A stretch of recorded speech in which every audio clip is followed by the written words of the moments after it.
السلام علیکم۔ آج کا ہمارا موضوع ہے حضرت ابو ذر غفاری رضی اللہ السلام۔ حضرت ابو ذر غفاری رضی اللہ مشہور صحابی ہیں جو بعد میں بڑے زاہدوں اور بڑے علماء میں سے ہوئے۔ حضرت علی کرم اللہ وجہہ کا ارشاد ہے کہ ابو ذر رضی اللہ تعالیٰ ایسے علم کو حاصل کیے ہوئے ہیں جس سے لوگ عاجز ہیں، مگر انہوں نے اس کو محفوظ کر رکھا ہے۔ جب ان کو حضور اقدس صلی اللہ علیہ وسلم کی نبوت کی پہلے خبر پہنچی تو انہوں نے اپنے بھائی کو حالات کی تحقیق کے واسطے مکہ بھیجا کہ جو شخص یہ دعویٰ کرتا ہے کہ میرے پاس وحی آتی ہے اور آسمانوں کی خبریں آتی ہیں، اس کے حالات معلوم کریں اور اس کے کلام کو غور سے سنیں۔ وہ مکہ مکرمہ آئے اور حالات معلوم کرنے کے بعد اپنے بھائی سے جا کر کہا کہ میں نے ان کو اچھی عادتوں اور عمدہ اخلاق کا حکم کرتے دیکھا اور ایک ایسا کلام سنا جو نہ شعر ہے نہ کاہنوں کا کلام۔ ابو ذر رضی اللہ تعالیٰ اس مجمل بات سے تشفیع نہ ہوئی تو خود سامان سفر کیا اور مکہ پہنچے اور سیدھا مسجد حرام میں گئے۔ حضور صلی اللہ علیہ وسلم کو پہچانتے نہیں تھے اور کسی سے پوچھنا مصلحت کے خلاف سمجھا۔ شام تک اسی حال میں رہے۔ شام کو حضرت علی کرم اللہ وجہہ نے دیکھا کہ ایک پردیسی مسافر ہے۔ مسافروں کی، غریبوں کی، پردیسیوں کی خبرگیری، ان کی ضرورتوں کا پورا کرنا ان حضرات کی کٹی میں پڑا ہوا تھا، اس لیے ان کو اپنے گھر لے آئے، میزبانی فرمائی، لیکن ان سے پوچھنے کی کچھ ضرورت نہ سمجھی کہ کون ہو، کیوں آئے۔ مسافر نے بھی کچھ ظاہر نہ کیا۔ صبح کو پھر مسجد میں آ گئے اور دن بھر اسی حال میں گزارا کہ خود پتہ نہ چلا اور دریافت کسی سے کیا نہیں۔ غالباً اس کی وجہ یہ ہوگی کہ حضور صلی اللہ علیہ وسلم کے ساتھ دشمنی کے قصے بہت مشہور تھے۔ آپ صلی اللہ علیہ وسلم کو اور آپ کے ملنے والوں کو ہر طرح کی تکلیفیں دی جاتی تھی۔ ان کو خیال ہو کہ صحیح حال معلوم نہیں ہوگا اور بدگمانی کی وجہ سے مفت کی تکلیف علیحدہ رہی۔ دوسرے دن شام کو بھی حضرت علی رضی اللہ تعالیٰ کو خیال ہوا کہ پردیسی مسافر ہے، بظاہر جس غرض کے لیے آیا ہے وہ پوری نہیں ہوئی، اس لیے پھر اپنے گھر لے گئے اور رات کو کھلایا سلایا، مگر پوچھنے کی اس رات بھی نوبت نہ آئی۔ تیسری رات کو پھر یہی صورت ہوئی تو حضرت علی رضی اللہ تعالیٰ نے دریافت کیا کہ تم کس کام سے آئے ہو، کیا غرض ہے؟ تو حضرت ابو ذر رضی اللہ اول ان کو قسم اور عہد و پیمانہ دیا، اس بات کی کہ وہ صحیح بتائیں۔ اس کے بعد اپنی غرض بتلائی۔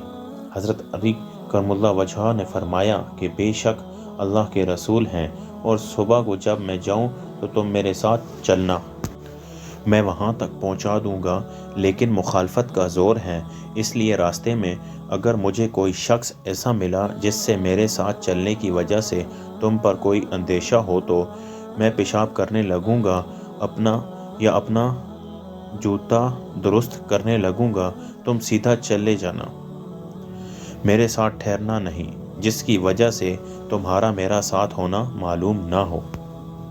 چنانچہ صبح کو حضرت علی کرم اللہ وجہہ کے پیچھے پیچھے حضور صلی اللہ علیہ وسلم کی خدمت میں پہنچے۔ وہاں جا کر بات چیت ہوئی، اسی وقت مسلمان ہو گئے۔ حضور اقدس صلی اللہ علیہ وسلم نے ان کی تکلیف کے خیال سے فرمایا کہ اپنے اسلام کو ابھی ظاہر نہ کرنا، چپکے سے اپنی قوم میں چلے جاؤ، جب ہمارا غلبہ ہو جائے اس وقت چلے آنا۔ انہوں نے عرض کیا، یا رسول اللہ، اس ذات کی قسم جس کے قبضے میں میری جان ہے کہ اس کلمہ توحید کو ان بے ایمانوں کے بیچ میں چلا کے پڑھوں گا۔ چنانچہ اسی وقت مسجد حرام میں تشریف لے گئے اور بلند آواز سے اشہد ان لا الہ الا اللہ و اشہد ان محمد رسول اللہ پڑھا۔ پھر کیا تھا، چاروں طرف سے لوگ اٹھے اور اس قدر مارا کہ زخمی کر دیا، مرنے کے قریب ہو گئے۔ حضور صلی اللہ علیہ وسلم کے چچا حضرت عباس رضی اللہ اس وقت تک مسلمان بھی نہیں ہوئے تھے، ان کے اوپر بچانے کے لیے لیٹ گئے اور لوگوں سے کہا کہ کیا ظلم کرتے ہو، یہ شخص قبیلہ غفار کا ہے اور یہ قبیلہ ملک شام کے راستے میں پڑتا ہے، تمہاری تجارت وغیرہ سب ملک شام کے ساتھ ہیں، اگر یہ مر گیا تو شام کا جانا آنا بند ہو جائے گا۔ اس پر ان لوگوں کو بھی خیال ہوا کہ ملک شام سے ساری ضرورتیں پوری ہوتی ہیں، وہاں کا راستہ بند ہو جانا مصیبت ہے، اس لیے ان کو چھوڑ دیا۔ دوسرے دن پھر اسی طرح انہوں نے جا کر بلند آواز کلمہ پڑھا، اور لوگ اس کلمے کی سننے کی تاب نہ لا سکتے تھے، اس لیے ان پر ٹوٹ پڑے۔ دوسرے دن بھی حضرت عباس رضی اللہ تعالیٰ ان کو سمجھا کر ہٹایا کہ تمہاری تجارت کا راستہ بند ہو جائے گا۔ فائدہ: حضور صلی اللہ علیہ وسلم کے اس ارشاد کے باوجود کہ اپنے اسلام کو چھپاؤ، ان کا یہ فعل حق کے اظہار کا ولولہ اور غلبہ تھا کہ جب یہ دین حق ہے تو کسی کا باپ کا کیا اجارہ ہے جس سے ڈرا کر چھپایا جائے، اور حضور صلی اللہ علیہ وسلم کا منع فرمانا شفقت کی وجہ سے تھا کہ ممکن ہے تکالیف کا تحمل نہ ہو، ورنہ حضور صلی اللہ علیہ وسلم کے حکم کے خلاف صحابہ رضی اللہ عنہم مجال ہی نہ تھی۔ چنانچہ اس کا کچھ نمونہ مستقل باب میں آ رہا ہے۔ چونکہ حضور اقدس صلی اللہ علیہ وسلم خود ہی دین کے پھیلانے میں ہر قسم کی تکالیف برداشت فرما رہے تھے، اس لیے حضرت ابو ذر رضی اللہ عنہ سہولت پر عمل کے بجائے حضور صلی اللہ علیہ وسلم کی اتباع کو ترجیح دی۔ یہی ایک چیز تھی کہ جس کی وجہ سے ہر قسم کی ترقی دینی و دنیاوی صحابہ کرام کے قدم چوم رہی تھی، اور ہر میدان ان کے قبضے میں تھا کہ جو شخص بھی ایک مرتبہ کلمہ شہادت پڑھ کر اسلام کے جھنڈے کے نیچے آ جاتا تھا، بڑی سے بڑی قوت بھی اس کو روک نہ سکتی تھی، اور نہ بڑے سے بڑا ظلم اس کو دین کی اشاعت سے ہٹا سکتا تھا۔